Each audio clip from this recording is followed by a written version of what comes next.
Hello guys, she is making pakku for New Year. के हालिस हजुरले यहाँ भन्नुहोस् मैले यहाँ बेसार राखेँ, जिरा मसला राखेँ, नुन राखेँ, मरिच मसला राखेँ, मिट मसला राखेँ, अनि तेल राखेर मोले। अनि अब यसलाई कति बेर छोड्दिनुपर्छ? अब यसलाई म छोड्न पर्ने त आधी घन्टा, तर म चाहिँ 15 मिनटमै बनाउँछु। आज अलिक टाइम छैन हामीसँग।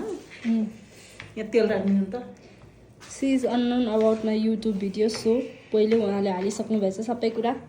त्यही भएर अब आजको लागि रेसिपी यो मुखले भनेर मात्र छ। अरू नेक्स्ट टाइम देखिने गरी नै म सबै भन्छु रेसिपी।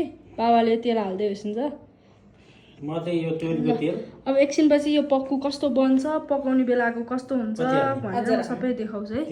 By by guys.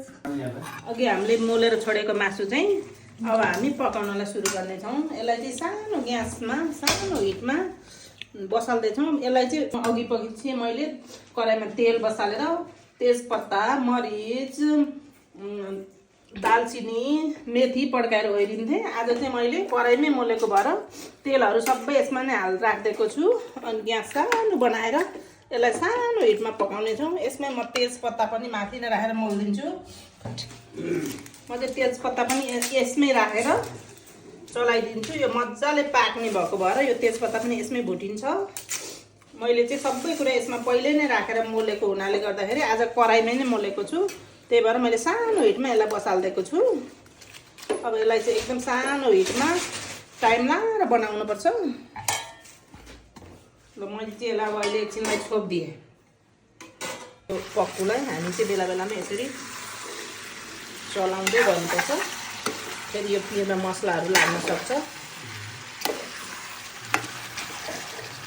राम्रो हिँड्छ पकाएको पक्कु हामी यसरी चलाउँदैछौँ। यो तेजपत्ता पनि यसमै भुटी पाक्छ। यसलाई चाहिँ टाइम लाएर धेरै बेला पकाउनु पर्ने हुन्छ। पक्कुलाई चाहिँ एकदम सानो मन्द हिटमा।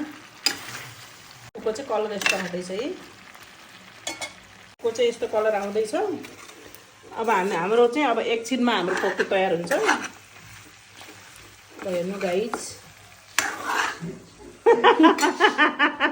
मैले पापड बनाएर राखेको छु। आज हाम्रो नयाँ वर्षको दिन। यता सलाद काटेर राखेको छु। मेवा, गाजर, खरबुजा पनि तयार हुँदैछ।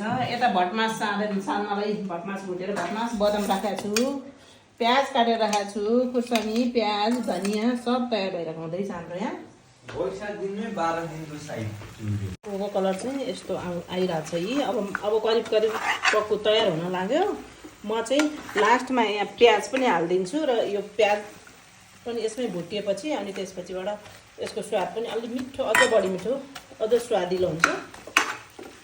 फर्स्टमै प्याज राख्यो भने चाहिँ प्याज डढ्ने भएकोले प्याजलाई चाहिँ अलिक पछि हालिन्छ। मेरो चाहिँ प्याज चाहिँ अलिक पछि नै हाल्ने तयार भएको छ। ल हेर्नु है हाम्रो पक्कुको कलर कस्तो राम्रो आएको छ। हेरिराख्नु।